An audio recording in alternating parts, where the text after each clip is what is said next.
विदर्भाकडे अनेक दशकांपासून आपण काँग्रेसचा गड हो. असं म्हणून कायम पाहिलं जात होतं. पण मागच्या काही काळामध्ये ज्या पद्धतीनं भगवा अनेक ठिकाणी फडकवला गेला या भागामध्ये, त्यामुळे हा आता भाजपचा गड झालाय.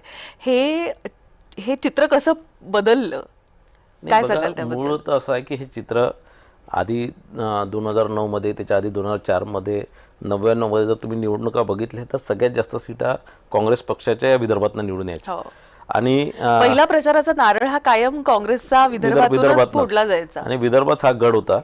पण त्यानंतर 14 पासून ज्यावेळेसपासून भारतीय जनता पार्टीची सरकार आली, माननीय गडकरी साहेबांच्यामुळे, माननीय फडणवीस साहेबांच्यामुळे, तिथे ज्या प्रमाणात विकास नागपूरचा झाला, नागपूर जिल्ह्याचा झाला, त्यानंतर पूर्व विदर्भाचा झाला, आणि ज्या प्रकारे सगळ्या विकास निधीपासून सगळ्याच गोष्टी विदर्भात यायला लागल्या.